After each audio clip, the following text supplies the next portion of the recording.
Hello students, कैसे आप सभी। आशा करते हैं आप सभी ठीक होंगे।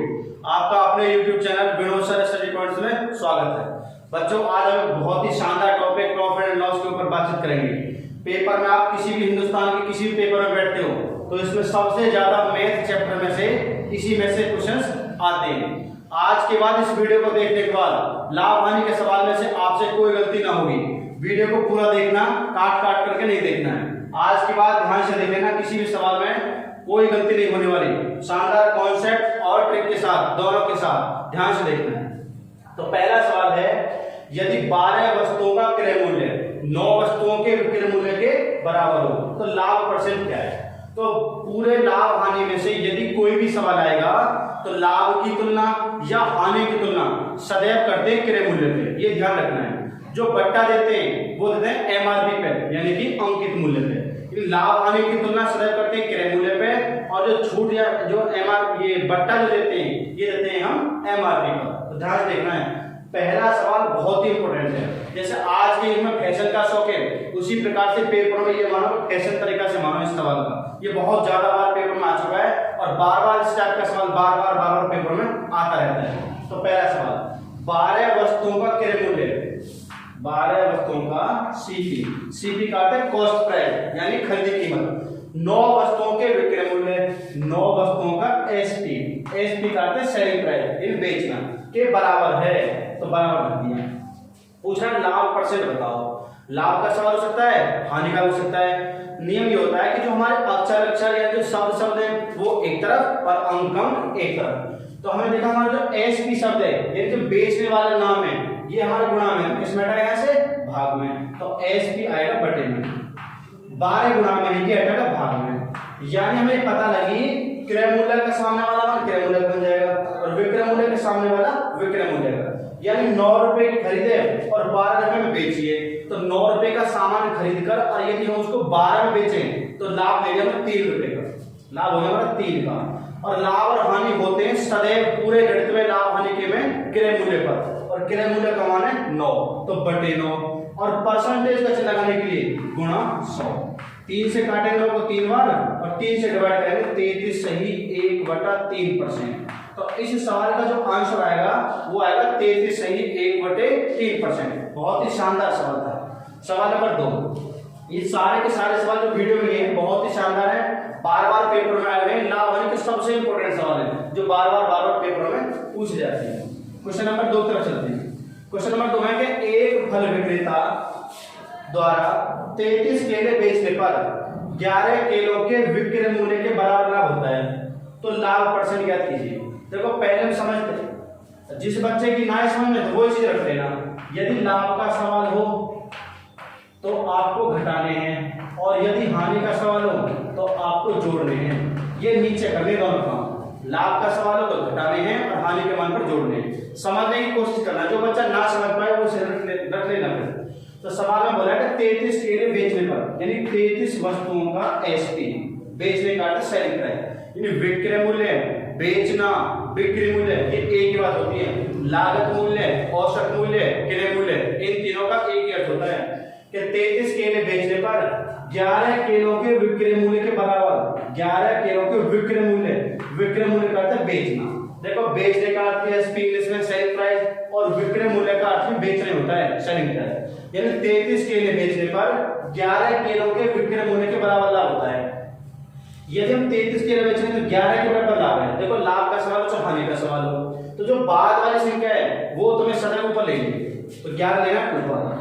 अगर ये लाभ का सवाल हो तो नीचे तुमको दोनों आपस में घटा देंगे, मान में से मान, बड़े में से छोटा। तो 33 में से 11 के 22, और परसेंटेज के चिन्ह के लिए 100 से कम, 11 से 2 बार और 2 से 50। तो हमारा जो सवाल का उत्तर आएगा वो है 50% लाभ। तो इस सवाल में व्यापारी 50% कमा रहा है। अब देखो समझने की कोशिश करते हैं। जब हम 33 केले बेचे, 11 का लाभ था, लाभ हो चाहे हानि हो तो रखना था ऊपर। 11 का लाभ है कब, जब हम 33 बेचे, 33 बेचने में क्या लाभ किए, तो हमने खरीदी कितनी होगी 22, तो इसे नीचे आकर के घटा देते हैं। जो बच्चा ना समझ पाए तो ये रखना। लाभ का सवाल हो चाहे हानि का सवाल हो, बाद वाली संख्या तो हमेशा ऊपर रखनी है। यदि लाभ का सवाल है तो बड़े मान में से छोटे मान में चले जाओ, हानि का सवाल है तो नीचे दोनों आपस में जोड़ दिए जाएंगे। तो ये ध्यान रखना है, जो ना समझ पाए वो रख लेना इस तरीके की। सवाल नंबर 3, क्वेश्चन नंबर 3 में बोला जा रहा है कि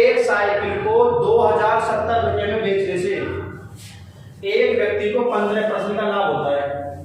यदि वह इसे कितने रुपए में बेचना चाहे तो उसे 20% का लाभ हो जाए। यानी व्यापारी ने पहली बार जो साइकिल थी वो 2070 रुपए में बेची, 2070। किसी भी वस्तु की जो खरीदी कीमत है वो होती है 100%। 100% से ऊपर तुम बेचोगे तो लाभ, अगर 100% से नीचे बेचोगे तो हानि। तो अगर तुम्हें लाभ हानि के पूरे चैप्टर में से यहाँ बेची कीमत दे रखी है तो बेची वाली परसेंटेज से काट देना है, अगर खरीदी कीमत दे रखी है तो खरीदी वाली परसेंटेज से काट देना है। एक साइकिल को 2070 रुपए में बेचने से व्यक्ति को 15% का लाभ होता है। यानी अगर तुम इसे 2070 रुपए में बेच रहे हो तो इसमें जितना हम खरीद के लेकर वो कीमत लेनी और 15% लाभ की देनी। तो खरीदी कीमत होती है 100% और 15% लाभ की, तो कुल मिला के हमें रुपए तो मिले 2070 और इसके बदले की जो परसेंटेज है वो हमारे पास से उठी है 115%। यानी 2070 रुपए जो कीमत है 100% क्रय मूल्य का मान शामिल है इसमें और 15% लाभ, तो ये कीमत कुल है 115% की। और 115% के मान को यदि तुम 115 से काटोगे तो मान बनेगा 1% का। यानी जितने परसेंट का मान तुम्हारे पास है उतने ही परसेंट से उस राशि को काट देने पर मान बनता है सिर्फ 1% का। इसने पूछा इसे कितने रुपए में बेचें कि 20% का लाभ हो जाए। लाभ और हानि होते हैं सदैव क्रय मूल्य पे। क्रय मूल्य होता है 100% तो लेने क्रय मूल्य के और 20% लाभ के, तो कुल मिलाकर कीमत उठानी है 120%, तो गुणा 120। इसे काट देना 23 से काटते हैं, 23 से 5 बार जाएगा ये 90 बार जाएगा, 5 से काटते हैं ये जाएगा हमारे पास 18 बार, 18 बार 216 2160। तो इस सवाल का जो उत्तर आएगा वो आएगा 2160। इस वस्तु को 2160 रुपए में बेचने पर हमें 20% का लाभ हो जाएगा। क्वेश्चन नंबर 4, एक मशीन को 10% के लाभ पर बेचा गया यदि यह मशीन 240 रुपए कम में बेची जाती है। अब इसने देखा कि सवाल की जो कीमत है वो हमारे पास कम कितनी हो रही है 240 रुपए। तो 240 रुपए कम होती तो विक्रेता को 10% की हानि होती। मशीन का क्रय मूल्य है, तुमने पहली बार वस्तु बेची 10% के लाभ पर, ठीक। उसके बाद बोला यदि इसे 240 रुपए कम में बेचा, कुछ ना कुछ रकम यहाँ बेची है, अब हमने इसके 240 रुपए कम कर दिए तो हिसाब किताब लगाने पर विक्रेता को 10% की हानि होती है, तो अब 10% का लॉस हो रहा है। तो पूछ रहा है क्रय मूल्य पे, तुमने पहले बेची लाभ पर और जब 240 रुपए कम करे तो 10% घाटा हो गया। तो इस 240 रुपए की वजह से जो हमें लाभ था एक तो होता जाएगा, तो पहले पहुंचेगा क्रय मूल्य पे जितने पर खरीदी, और जहां तुम खरीद के लेके आ रहे हो उससे भी नीचे बेचोगे तब जाके हानि होगी। तो 10% घटेंगे क्रय मूल्य तक के और क्रय मूल्य में से 10% और घट के जब बनेगी 10% की हानि। जैसे तो ये माना कि किसी की कीमत है 100% जो क्रय मूल्य है, अगर तुम इसका 10% कमा दो तो कितने में बेचते 110% में। अगर तुम इसी वस्तु पर 10% घाटा खाओगे तो 100 की खरीदी 10 बन गई तो कितने घटे हमारे पास 10 घटे 90। हम यहाँ से यहाँ आ रहे हैं तो गिरावट हमने देखा कि यहाँ से यहाँ तक घटे 20%। तो अब ये जो रुपए हैं 240 तो इसकी वजह से 20% माल डाउन हो रहा है। तो ये जो कीमत है 240 तो ये है 20% की, और 20% के मान को 20 से काटकर तो मान बनेगा 1% का। और किसी भी वस्तु की जो क्रय मूल्य होती है खरीदी कीमत वो होती है 100%, तो गुणा 100। 0 से 0 कैसे 2 से 12 कैसे, तो 12 गुणा 100 1200। तो उस वस्तु का जो क्रय मूल्य है या जो खरीदी कीमत है या जो लागत मूल्य है वो है 1200 रुपए।